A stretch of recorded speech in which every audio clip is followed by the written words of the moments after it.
হাত পাখা সমর্থনে আয়োজিত আজকে এ বৈঠকে সম্মানিত সভাপতি শ্রদ্ধাভাজন ওলামায়ে কেরাম, সর্বস্তরের ইসলামপ্রিয় দেশপ্রেমিক ভাইয়েরা আমার, নির্বাচন নতুন নয়, এর আগেও নির্বাচন হয়েছে।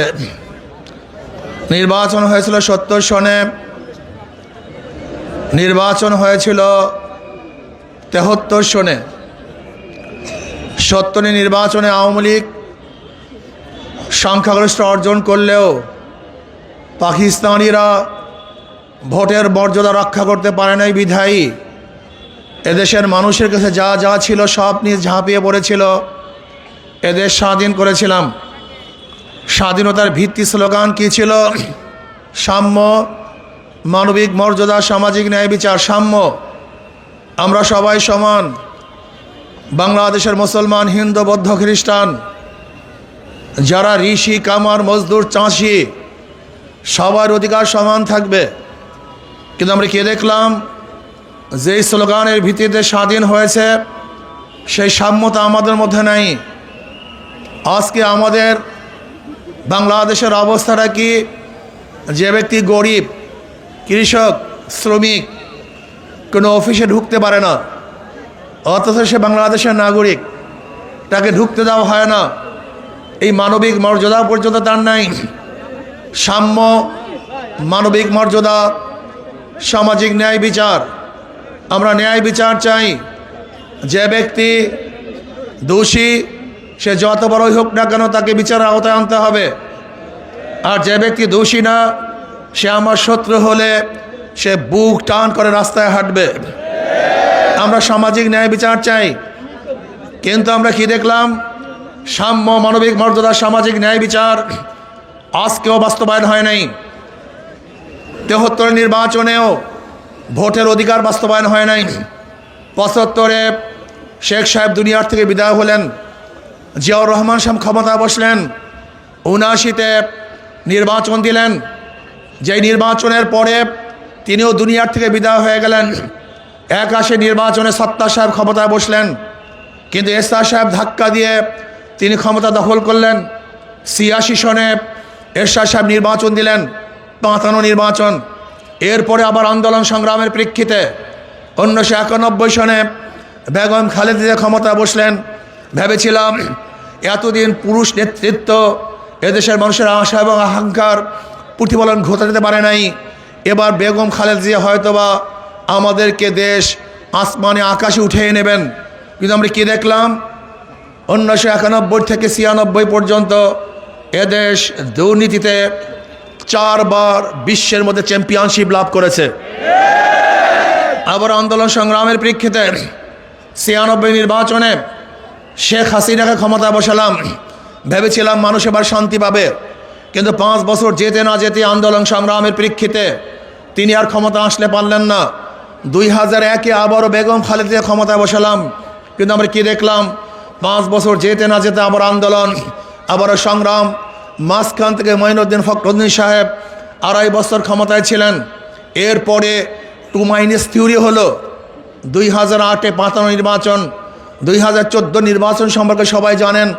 নির্বাচন হয়েছে ২০১৮, নির্বাচন হয়েছে ২০২৪, কিন্তু সাম্য, মানবিক মর্যাদা আজও বাস্তবায়ন হয় নাই। এর জন্য মানুষ ২০২৪ জুলাই এবং আগস্টে আন্দোলনের প্রেক্ষিতে বৈষম্য দূর করার জন্য মানুষ, ছাত্ররা, এদেশের কৃষক, শ্রমিক, সাধারণ মানুষরা ঝাঁপিয়ে পড়েছে। বৈষম্য দূর করতে হবে। সেই বৈষম্য দূর করার আন্দোলনে আমি একজন সামান্য সৈনিক হিসাবে ছিলাম। আমি আমার উপস্থিত জনগণকে বলতে চাই, সেই বৈষম্য বিরোধী আন্দোলনে ফখরুল সাহেব সামনের কাতারে ছিলেন না, সালাউদ্দিন সাহেব সামনের কাতারে ছিলেন না, তারেক সাহেব সামনের কাতারে ছিলেন না, শফিক সাহেব সামনের কাতারে ছিলেন না। কিন্তু আমি বান্দা ফয়জুল করিম ট্যাঙ্কের সামনে ছিলাম, বুলেটের সামনে ছিলাম। কেন? কিসের জন্য? বৈষম্য দূর করতে চাই, চাঁদাবাজি বন্ধ করতে চাই, দুর্নীতি মুক্ত দেশ গড়তে চাই, যেখানে সমস্ত মানুষের অধিকার থাকবে, থাকবে মুসলমানদের অধিকার, থাকবে হিন্দুদের অধিকার, থাকবে খ্রিস্টানদের অধিকার। আমার জেলে তাঁতি কামার মজদুর ঋষি কামাররা বুক ফুলিয়ে হাঁটবে, দুমুঠো খানা খাবে, বস্ত্র পরিধান করবে, বাসস্থান পাবে। বাংলাদেশের গরিব ছাত্রগুলি পড়াশোনা করবে, বৈষম্য থাকবে না, মারামারি থাকবে না, চাঁদাবাজি থাকবে না, গুন্ডামি থাকবে না, মাস্তানি থাকবে না।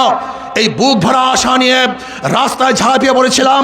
বুলেটের ভয় করি নাই, ট্যাঙ্কের ভয় করি নাই, ভেবেছিলাম মানুষের অধিকার বাস্তবায়ন করব। কিন্তু আমরা কি দেখলাম? 5ই আগস্টের পরে আবারও চাঁদাবাজি, আবারও গুন্ডামি, আবারও মাস্তানি। আমরা কি দেখেছি? ভোলা তজিমুদ্দিনে এক ব্যক্তির কাছে চাঁদা চাওয়া হয়েছে। চাঁদা না দেওয়ার কারণে স্বামীকে বেঁধে রেখে স্বামীর সামনে তার স্ত্রীকে ধর্ষণ করা হয়েছে। আমরা কি দেখেছি?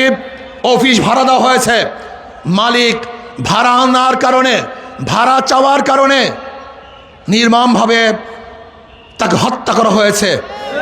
আমরা কি দেখেছি? বগুড়ায় এক মেয়ের প্রস্তাব দিয়েছে আমি বিবাহ করব, বাবা রাজি না হওয়ার কারণে সবার সামনে সেই বাবাকে হত্যা করা হয়েছে। আমরা কি দেখেছি?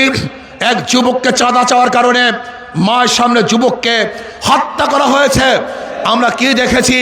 চাঁদা না দেওয়ার কারণে পাথর দিয়ে মানুষকে থেতলিয়ে দেওয়া হয়েছে।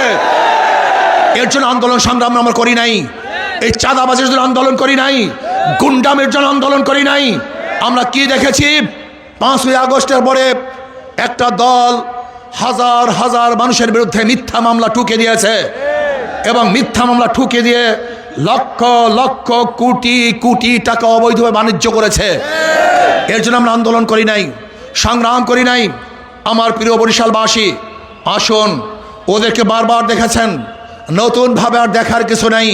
কিন্তু আমাকে, আপনার এই সন্তানকে একটাবারও পরীক্ষা করেন নাই। ওদেরকে বারবার পরীক্ষা করেছেন, বারবার ফেল করেছে, এরপরে পরীক্ষার হলে ঢুকিয়েছেন, কিন্তু আপনার এই সন্তানকে একটাবার পরীক্ষা দেওয়ার সুযোগ দেন নাই। আমি বরিশালের মানুষকে অনুরোধ করব, করজোর অনুরোধ করব, একটা বারের জন্য আমাকে পরীক্ষা করুন। যদি ফেল করি, দ্বিতীয়বার আপনাদের কাছে আসবো না ভোট নেওয়ার জন্য। ইনশাআল্লাহ আমি আশা করি, যদি আল্লাহ পাক আমাকে কবুল করেন, যদি আল্লাহ পাক আমাকে কবুল করেন, তাহলে আমি এই আমার কনস্টিটিউশনের মধ্যে একটা মিথ্যা মামলা রাখবো না ইনশাআল্লাহ। জুলুম অত্যাচার বন্ধ করার জন্য হাত পাশে চেষ্টা করবে ইনশাআল্লাহ। আমার যুবক যারা আজকে কর্মহীন, বেকারত্বতার অভিশাপে ভুগতেছে, তাদেরকে ইনশাআল্লাহ কর্মের ব্যবস্থা করব। যেই সমস্ত আমরা মা বোনেরা না খেয়ে আছে, তাদেরকে কিভাবে কর্মসংস্থান করা যায় সেই ব্যবস্থায় আমি ইনশাআল্লাহ উদ্যোগ গ্রহণ করব। ইনশাআল্লাহ যারা শিক্ষিত সমাজ আজকে বেকারত্বের জীবন নিয়ে গজব নিয়ে ঘুরতেছে, তাদেরকে কিভাবে কামাই এবং রোজগারের ব্যবস্থা করা যায় সের জন্য আমি পরিকল্পনা গ্রহণ করব। ইনশাআল্লাহ সবচেয়ে বড় কথা হলো, বরিশালে বিগত দিনে যে কাজ হয় নাই, সেই কাজগুলিকে আঞ্জাম দেওয়ার চেষ্টা করব। যদি আল্লাহ পাক আমাকে কবুল করেন, আমার প্রথম কাজ হবে দুর্নীতি মুক্ত একটা সমাজ গড়া। দুর্নীতি মুক্ত সমাজ গড়বে ইনশাআল্লাহ। আমি বিশ্বাস করি সমস্ত কিছুর মূল হলো দুর্নীতি। আজকে আপনি যাবেন কলোনিতে, আমার কেডিসির কলোনিতে যান, রসুলপুরের কেডিসির কলোনিতে যান, আপনি যান পলাশপুরের কলোনিতে। আজকে 20, 30, 40 বছর আগে তাদের যে অবস্থান ছিল, জীবনযাত্রার মান যা ছিল, আজও একই অবস্থা আছে। হাজারো হাজারো দায়িত্বশীল এবং ক্ষমতাশীলরা পরিবর্তন হয়েছে, কিন্তু আমার গরিবদের ভাগ্যের পরিবর্তন হয় নাই, ওদের জীবনযাত্রার উন্নয়ন হয় নাই। ওদেরকে বারবার ঠকিয়ে ওরা ভোট দিয়ে আঙ্গুল ফুলে কলগাছ হয়েছে, কিন্তু আমার গরিব দুঃখী মেহনত মানুষের ভাগ্যের পরিবর্তন ওরা করে নাই। এই ডাকাত এবং চোর লুটেরাদের বিরুদ্ধে একটা আন্দোলন করতে হবে, সংগ্রাম করতে হবে ইনশাআল্লাহ। আমি বরিশালে কোনো দল বুঝি না, আমি কোনো দল বুঝি না, নেতা বুঝি না। আমি শুধু একটা কথাই বুঝি, আপনি যে দল করেন না কেন, বরিশাল উন্নয়নের জন্য, এই জাতির মুক্তির জন্য, এই কেস মিথ্যা কেসের গজব থেকে মানুষকে বাঁচাবার জন্য, এই চাঁদাবাজির গজব থেকে মানুষকে বাঁচাবার জন্য একটাবারের জন্য হাত পাখাকে নির্বাচিত করুন, একটাবারের জন্য আমাকে নির্বাচিত করুন ইনশাআল্লাহ। আমি ওয়াদা দিতে পারি, এই বরিশালের চাঁদাবাজদের কবর রচনা করবে ইনশাআল্লাহ।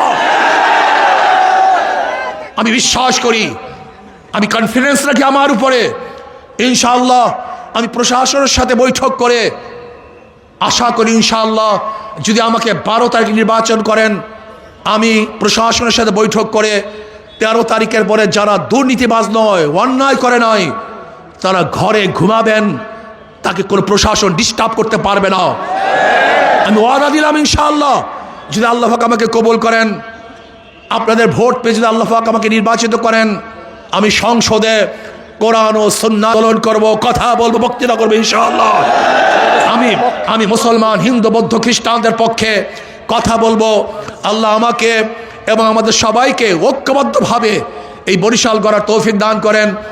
আগামী 12 তারিখ যে দল করেন না কেন, শুধু শান্তির জন্য, মুক্তির জন্য, একটাবারের জন্য হাত পাখাকে বিজয় করবেন, এই অনুরোধ, এই আশা রেখে আজকে মিছিলের পূর্বে বক্তৃতা আমি এখানেই সমাপ্ত করলাম। আল্লাহ আমাদের সবাই কবুল করেন। আমরা এখন মিছিল